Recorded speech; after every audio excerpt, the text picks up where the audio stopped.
Hello. This sermon audio is a ministry of the Town Church in Fort Collins, Colorado.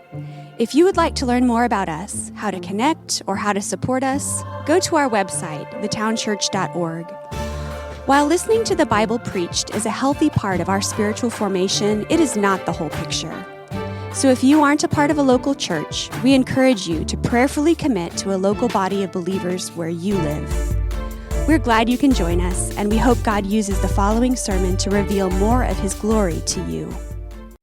Good morning. It's good to be with you again, even if it is virtually. My name is Vince. I am one of the elders here. I'm the pastor of preaching and casting vision for us as a church, and so it's good to be with you.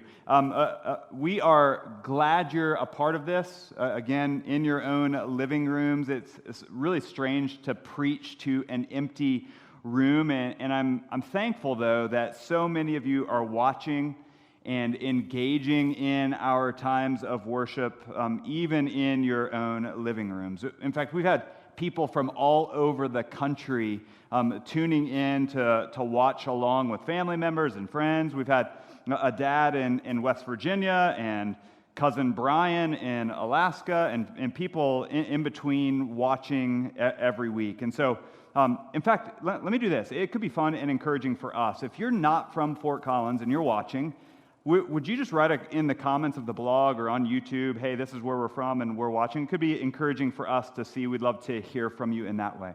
Now, if you are from Fort Collins and maybe newly engaging into the life of the town church, it may be a strange time to try to connect to a church, but if that's you and you'd like to get more information about the church or figure out ways to get connected to different things that we've got going on, even virtually in this time here at the church, would you make sure to let us know that? Send us an email message so that we can help you get connected.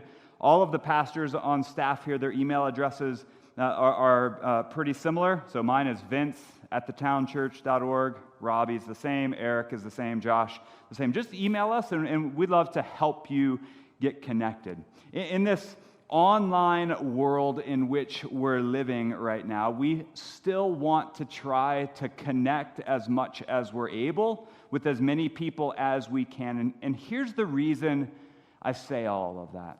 The reason I say all of that is not because we want some huge online presence. That's not our desire, or not because we get a monthly check from our YouTube hits, right? Next week I'm going to be doing trick shots off the balcony, right? Ping pong balls into a cup or something. But not because of that. That's not why we're doing this. Here's why we want to connect with as many people as possible in this interesting time. It's because of this. It's because we believe the Word of God is active and living and able to pierce our hearts and able to change our affections and able to show us more of the glory and the honor and the fame of Jesus. And we want you to experience that. We want to experience that together. We don't want to do that alone, just on our couches, but we want to be doing that together, experiencing community together with others around us. And we know that one day we'll be all back together. Who knows when that is? We have no idea when that will happen or how that will happen, but we know that when we're back together, we're going to need each other just like we need each other now. And so we want to be experiencing that now, and not being alone, but together and growing in our relationships even now, right? Even now we want that together. And so that's why we want to continue to try to connect people to one another. So if that's you, let us know. We'd love to help you connect. All right. This morning, what we're doing is looking at the first 21 verses of John chapter 6. So if you'd go ahead and grab a Bible, John chapter 6 is what we're looking at. Make your way to those first 21 verses. I'd like to read the passage in its entirety this morning as we begin. The gospel account of John is the fourth of four gospel accounts in the New Testament: Matthew, Mark, Luke, and then John. Now, as you're turning there, as you're making your way there, let me say a quick word about the passage we're about to look at this morning.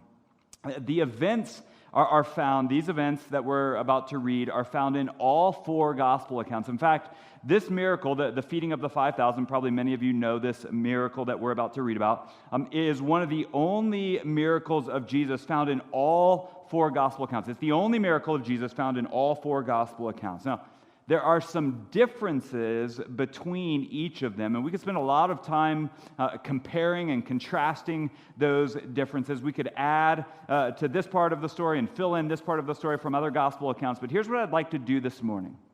What I'd like to do this morning is I'd like to read through the passage and look at John's account in the way that John intended it to be read by someone as they sat down. He didn't intend for this to be read in relation to Mark's account. He didn't think, they'll probably compare it and contrast it to Matthew's account. That's not what he had in mind at all. So as much as we're able this morning, I want to see this as John intended it. Does that make sense?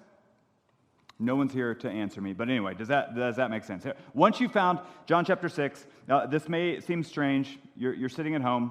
I'm going to ask you if you're able this morning to stand as we read from God's Word together. You can follow along starting in verse 1. John chapter 6, starting in verse 1.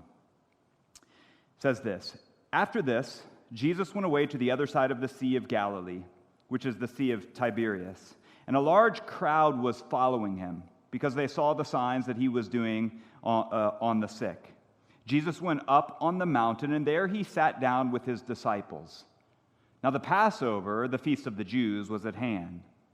Lifting up his eyes then, and seeing that a large crowd was coming toward him, Jesus said to Philip, 'Where are we to buy bread so that these people may eat?' He said this to test him, for he himself knew what he would do. Philip answered him, 200 denarii worth of bread would not be enough for each of them to get a little. One of his disciples, Andrew, Simon Peter's brother, said to him, 'There's a boy here who has 5 barley loaves and 2 fish, but what are they for so many?' Jesus said, 'Have the people sit down.' Now, there was much grass in the place, so the men sat down, about 5,000 in number. Jesus then took the loaves, and when he had given thanks, he distributed them to those who were seated. So also the fish, as much as they wanted. And when they had eaten their fill, he told his disciples, 'Gather up the leftover fragments, that nothing may be lost.' So they gathered them up and filled 12 baskets with fragments from the 5 barley loaves left by those who had eaten. When the people saw the sign that he had done, they said, 'This is indeed the prophet who has come into the world.' Perceiving then that they were about to come and take him by force to make him king, Jesus withdrew again to the mountain by himself. When evening came, his disciples went down to the sea, got into a boat, and started across the sea to Capernaum. It was now dark, and Jesus had not yet come to them. The sea became rough because a strong wind was blowing. When they had rowed about 3 or 4 miles, they saw Jesus walking on the sea and coming near the boat, and they were frightened. But he said to them, 'It is I. Do not be afraid.' Then they were glad to take him into the boat, and immediately the boat was at the land to which they were going." This is God's word. I'll start here. Last week was a bit of a roller coaster for me. It was a bit of up and down for me. Maybe it was for you as well. Easter week for us as a church has historically been a key week in terms of looking at Jesus, his death and his resurrection. It's a week of anticipation. It's a week of celebration. In fact, what we have done for years now is that we've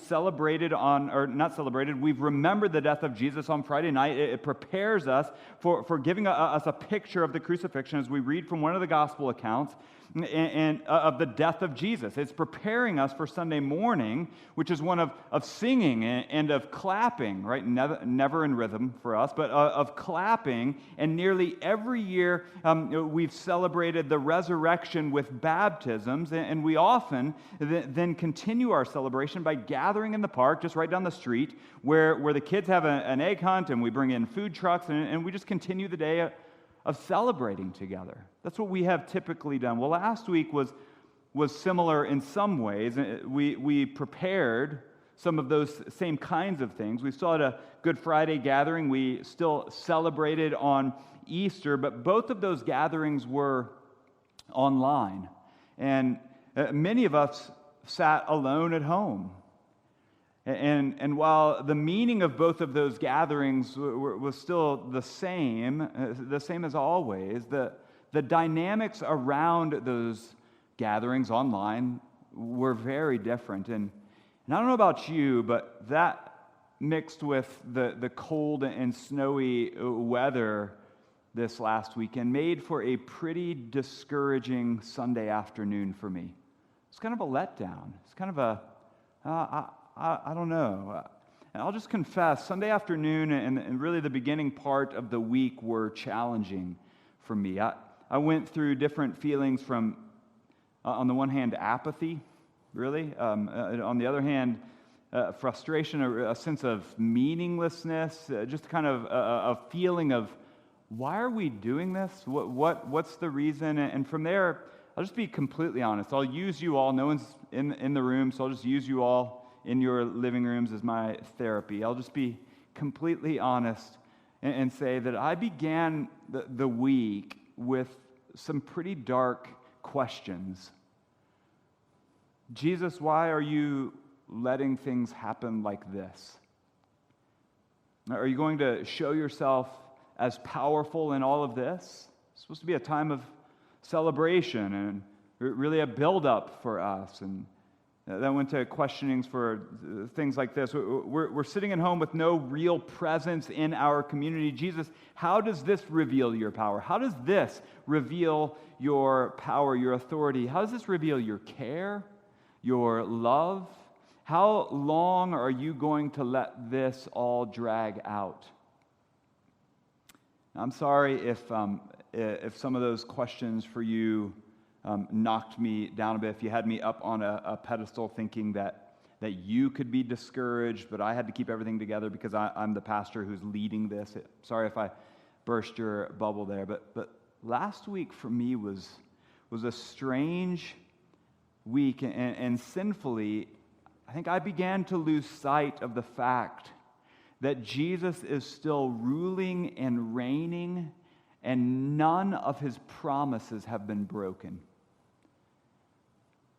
It wasn't until I really began to look at the passage we just read that I was struck again by the truth that Jesus is still God, that he's still King of Kings, that he's still over all things. I was struck with it again by the love of God displayed in his Son, that he would come to earth to be near us, to be like us, to reveal himself to us. And just to simplify this text into a couple different things that I want us to look at. I want us to see this, that Jesus is still revealing himself to us in his actions and in his words. He's still revealing himself to us. We see his care and his compassion. We see his plan to lead a people. We see his overwhelming authority in the midst of our fear and in the midst of our uncertainty. That is Jesus still. He's still the same. That was for me the wake-up call that I needed this week. I think the first thing we see just very simply is that Jesus reveals himself in action. He reveals himself in actions, in the things that he does, in the ways that he acts toward us. We see this in the first 15 verses of chapter 6. It starts this way. After this. Now, we're not sure after what.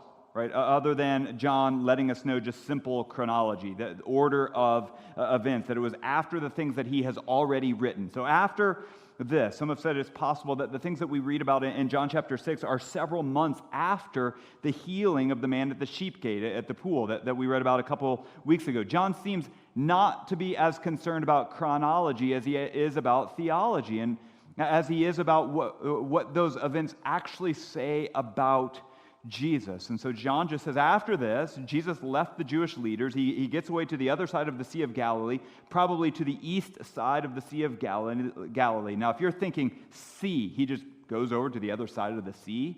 If you're thinking sea like large ocean, don't, right? Some have actually called it a lake. The Sea of Galilee is 7 miles wide by 13 miles long, so about twice the size of Horsetooth Reservoir. If you're from the Fort Collins area, you know that. So about twice that size. And we're told that Jesus travels to the other side and a large crowd follows him. Why? Because they love him, because they want to follow him, they want to obey him. Is that why? No, it's not. Just like what we've already seen in John's gospel account. They thought the things that Jesus was doing were pretty amazing, and they wanted to see more. They wanted to see more. They saw what he was doing for the sick, on the sick, and they wanted to follow him and see more of that. Verse 3 tells us that Jesus goes up on a mountain, probably goes into some of the hill country off to the side of this lake, and he sits down with his disciples. He gets away from the crowds to be with his disciples in the mountains. And John gives us the detail in verse 4 that it was near the time of Passover. And now some have argued that the timing is off and the chronology of events is wacky. But again, let me say this. We'll say it again. John's concern seems not to be chronology, but theology. It's probable that John has given this detail about the Passover. Just one line, just insert it in there. I don't know if you noticed that. Verse 4, very simply, it's possible that John puts that in there very simply to show that the Passover was coming. It was coming. They're not in Jerusalem where the Passover was celebrated, but that they did have the Passover lamb with them. Jesus himself was there as the Passover lamb. And so many have said this is what John's trying to show us with this one line. The disciples have all sat down in the mountains with Jesus near the time of the Passover. The very one who came to take away the sins of the world is sitting there with them. The Passover lamb is with them. And so John is giving us a glimpse of what is to come in Jesus' words to the crowds. We'll see it next week. And so we're told in verse 5 that Jesus looks up from the disciples as he's sitting there, and he sees a large crowd coming toward them. They've found him. He tries to get away, but they've found him. These people are wanting to see amazing things from Jesus, and they've found him. Now, let's get into this a bit, if we're able to step into their shoes a little bit. If you were trying to get away from crowds of people, and finally you found a place in the mountains with your close friends to retreat, to just rest, and then the large crowd that you've been trying to get away from finds you, what would you do? What would you do?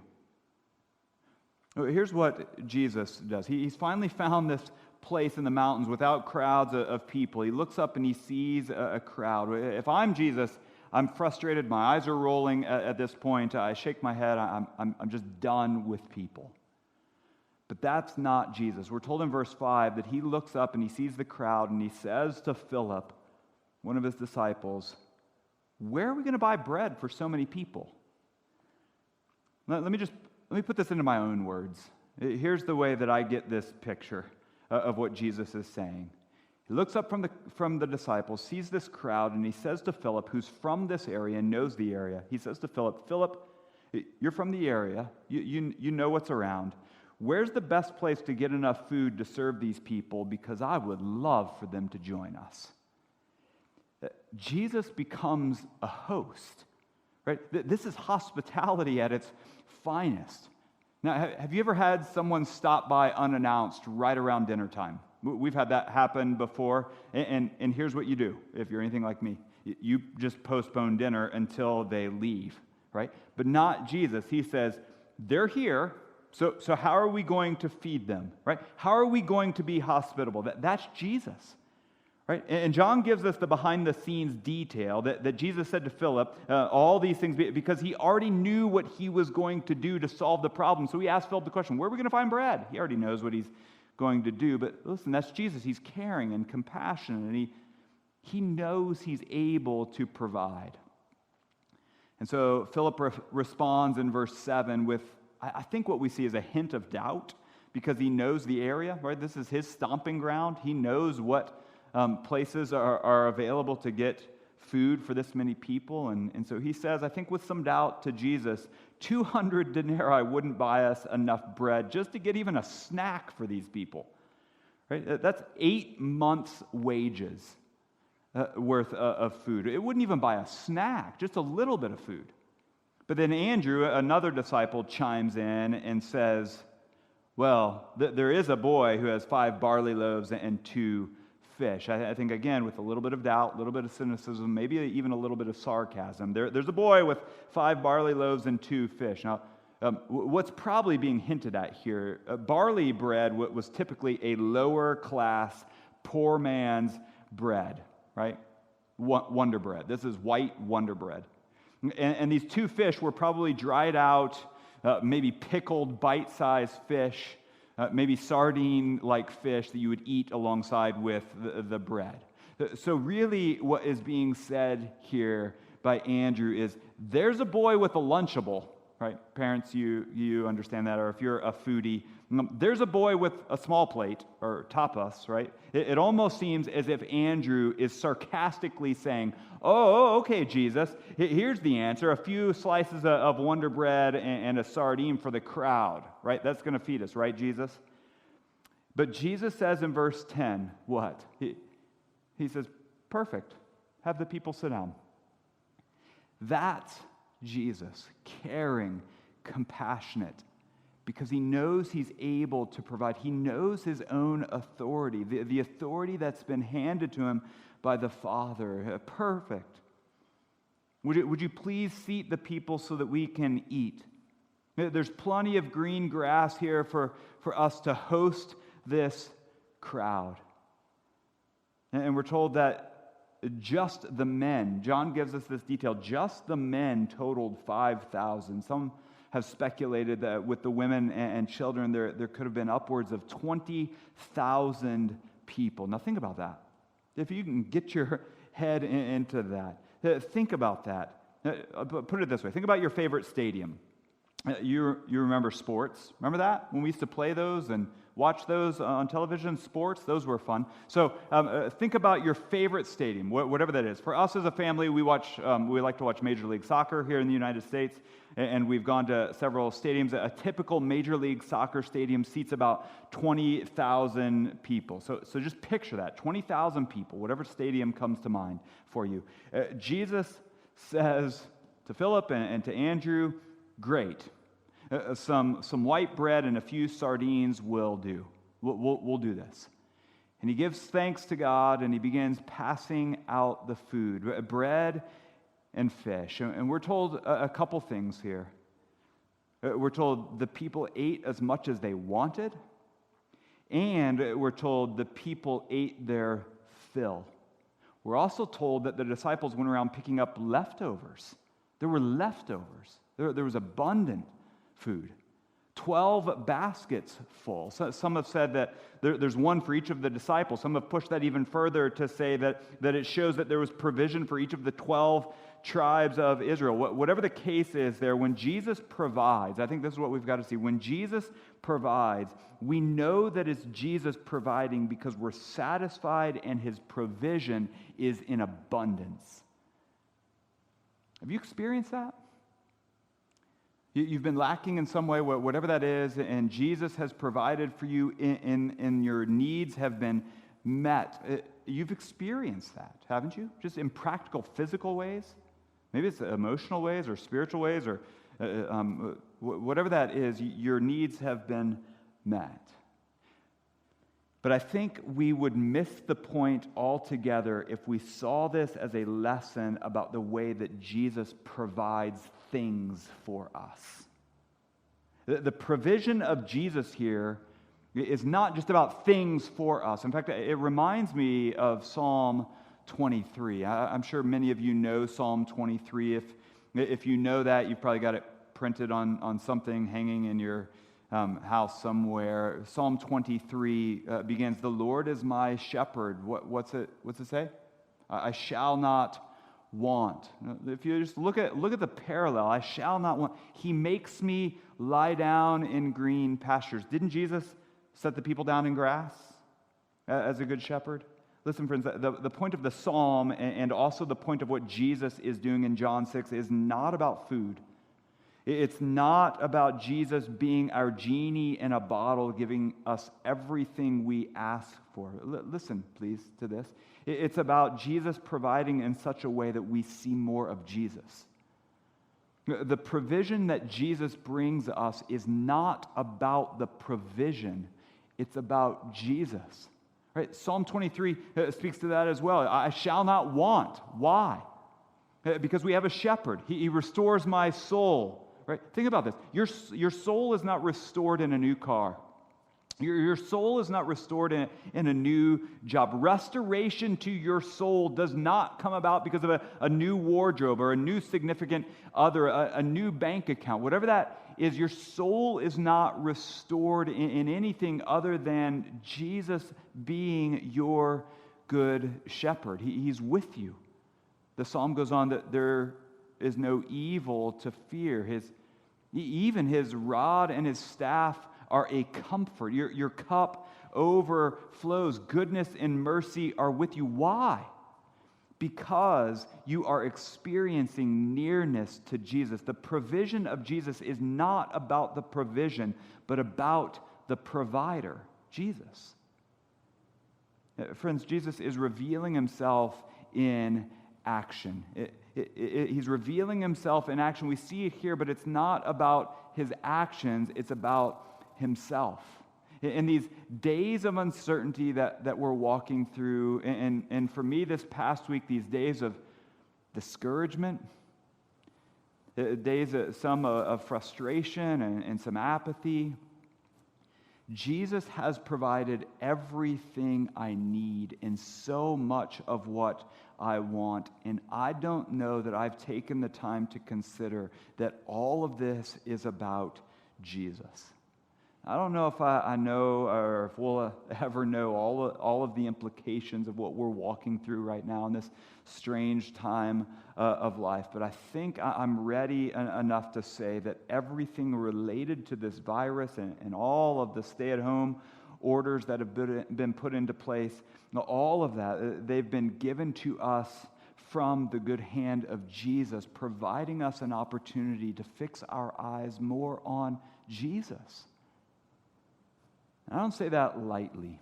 I really don't, because I know so many of you have faced some extremely difficult things over the last week. Some in our church have lost their jobs. And some are watching their businesses slowly diminish. And some are lonely. Some are extremely lonely. And some in our church have been diagnosed with the virus, and some have wrestled through illness and pains alone. And so I don't say any of that lightly. But if we believe that Jesus is over all things and is a good and gracious God providing all things, we would have to say that the good gifts and the challenging gifts are a part of his provision so that we would see more of him. It's not about the provision at all. It's that we would see more of him. And so let me ask you this morning, are you taking the opportunities to do that? Or are you just waiting out your time so you can get through this? Or are you taking the opportunities to see so much more of Jesus in all of what you're walking through? Have you taken the time to be silent? All right, just some silent time to rest in and care for your own soul. Not from what you can do, but knowing that rest and that care comes from a good shepherd who promises to restore your soul. Are you spending time in prayer, not because it earns you favor with God, but because you want to be near God, communicating where you are with God? Are you reading and meditating on the truths of Scripture, not because it gives you more knowledge to win more arguments, to prove your case, but because it draws you into greater affections for Jesus? These are good gifts from God, not burdens, not guilted weight on us, but good gifts from God to grow our affections for Him. Jesus is revealing Himself in actions. We see it here in John 6, and His provision is abundant. It's clearly seen, but not everyone believes that all of this is pointing to the fame of Jesus. In fact, we're told in verse 14 that when the people saw the sign, when the people saw the miracle, the feeding of some 20,000 people from a Lunchable, that they said, "This is the prophet." Right? This is the prophet who we've been waiting for. In verse 15, we're told the people wanted to make Jesus king. Right? So they've said, yep, this is the prophet, this is our king. They were in this for themselves. They had waited for a long time for this promised prophet. They were hoping for a powerful king. This is what they're getting at. We want this for ourselves. They saw what Jesus had done, and they thought, finally, we've got what we need. Someone to lead us. Someone to be there for us. Someone to be the person we want them to be, not. That they aren't coming to Jesus saying, finally, we have a powerful Redeemer and Rescuer who has come to serve and to give His life so that we would be reconciled to God, all for His glory. That's not what they're coming to Jesus for. And so I guess a question for us, for application, is this. What are you looking for in your relationship with Jesus? Right? What are you looking for in that relationship with Jesus? Is it someone to be everything you need in life, a fix to all of your problems? Someone to make you feel better about how things are going? Is that what you're looking for in relationship with Jesus? Or are you looking for, in relationship with Jesus, a Redeemer, a Rescuer, a good and powerful God who's worthy of all your affection and all of your adoration and all of your worship, that your eyes would be fixed on Him, where all of the attention is pointed not to what you get out of the deal, but who He is. Jesus reveals Himself in action. Here in these verses, in hospitality and in care and in compassion and in provision and in abundance. And all of that is done so that eyes would be fixed on Him, not the action. We're told in verse 15 that because these people were going to force Him into being king, Jesus withdraws again into the mountains by Himself. He leaves the disciples this time. He dodges the crowds to be alone. And when evening comes around, we're told in verse 16, the disciples go back down to the sea, to the lake, and they get into their boat to cross back over the lake to go to Capernaum. And John gives us this detail in verse 17 that it was dark and Jesus was not with them. Now, do you remember from our intro into John that darkness and light was a key theme in the book? And some have said here that this is John, again, using darkness as a metaphor. It was dark, but it wasn't just physically dark. The presence of Jesus was not with the disciples, and they experienced the darkness that comes with that. And so in verse 18, we see that in this darkness, a strong wind begins to blow and causes the water to be rough. And the disciples had rowed for 3 or 4 miles. Hear that. That's a small detail, but hear that. They rowed for 3 or 4. They paddled a boat for 3 or 4 miles. Not sailed, but paddled a boat. We have a canoe, and I took one of my sons up to Horsetooth last summer, and we thought, it'd be fun to kind of canoe around the perimeter. And we got about 200 yards, and we're like, yeah, that's not going to happen. And we came back. 3 or 4 miles they paddled through choppy water in darkness. And they look out, and they see what? Jesus walking on the water, coming toward them. Don't miss that. Jesus is doing something physically impossible. Walking on water, and in what may be an exaggerated understatement, John says they were frightened. I think the Greek there is they soiled their robes, is what happened. They were terrified. They were absolutely terrified. But Jesus is revealing himself. It wasn't in his presence that he revealed himself. He reveals himself here in words. Jesus reveals himself in words, and he says two things to them in verse 20. First, he says, "It is I," or more literally, "I am." And we can't overlook those words. Jesus uses the same words that God the Father uses, if you remember from the burning bush in Exodus, where he tells Moses to go to Pharaoh, and he says, "Tell Pharaoh, when you go, you tell Pharaoh that I am sent you." So Jesus comes to his disciples, walks across the choppy water, if they'd rode 3 or 4 miles in darkness, in the darkness of a storm, and he says to them, "I am." He's claiming authority. Authority over the darkness, authority over the wind, authority over the water, authority over the disciples. He's claiming authority. Jesus reveals himself to the disciples with words. Not just, hey guys, it's me. You know, Jesus, the guy with the fish and the bread, that's me. It's me. No, he comes with authority, and he reveals himself with the divine words, "I am." We'll see that as an introduction to what he's about to do next week with the start of this whole string of "I am" statements. He's claiming divine authority to the disciples. And then second, the second thing he says to them is, right after that, "I am, do not be afraid. Don't fear." The authoritative presence of Jesus is meant to relieve us of fear. Jesus left his rightful place on the throne to come be near us. He's there. He's present with the disciples. We're told that he came to be God with us. He's with us. Right? And he comforts us with these words, "I am. I am." And there's no reason for fear. Friends, can we allow that to sink in this morning? That Jesus is with us. The authoritative power of Jesus is with us. In our uncertainty right now, don't minimize that.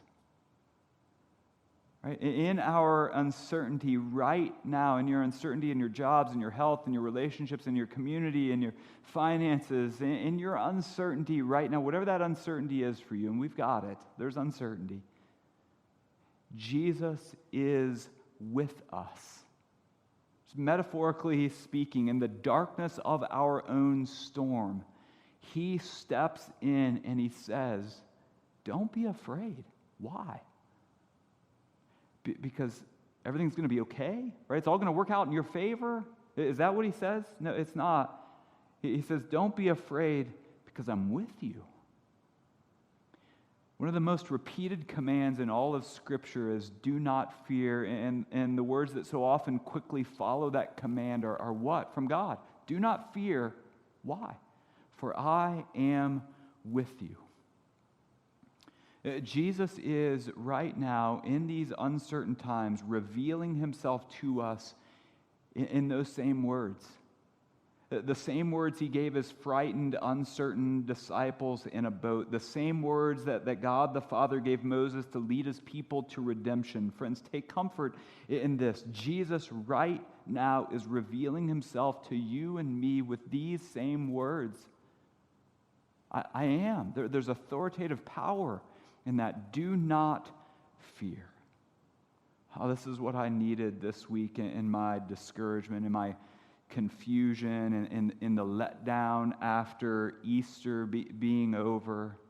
That yes, Jesus is still powerfully showing himself to be active, that he's revealing himself in the things he's doing, that he's revealing himself in the words of comfort and hope that he's offering. Jesus is still on his throne, and he's actively involved, and he still speaks to us powerful words to assure those who believe, you are mine.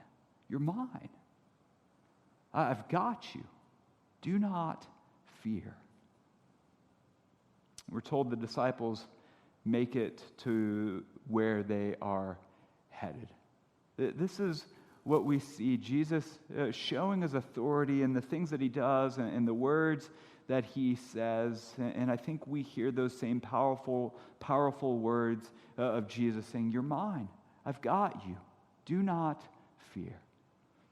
Can I pray this morning that we would believe that? Can I pray this morning that we would believe that Jesus has got us, that there's no reason for us to fear? Let me pray. God, we ask this morning that you would help us to believe these very words of Jesus, powerful, authoritative words where he says, I am. He comes with authority, but not the authority of a domineering ruler. He comes with the authority of a comforting king. And he says, don't fear. I've got this. Because of the things I've done and the actions that I've shown my power and authority, and I've got this. I've got you. God, would you help us to believe that? I'm sure there are so many of my friends this morning who are wrestling with doubt and unbelief and discouragement and all the what ifs of the future that we cannot control. And so my prayer is that you would help my friends this morning who are wrestling through those things to believe the comforting words of Jesus. And he says, don't fear. I'm with you. And I think on the other side of that, God, there may be people who are walking through this with their heads held up, saying that, no, I'm doing fine, that things are going to be fine. And I pray for my friends who are in that category, who are really walking through these things well, that they would also remember that the only reason they're walking through these things well is because you're with them. Would you help them to believe that? And God, my prayer for all of us is that as we consider that and as we believe that our eyes would be fixed more and more and more, not on the action, not on the provision, not on the way that things work out, not on the outcome of all of this life, but on the person of Jesus. Fix our eyes on him, we pray. All this in his name. Amen.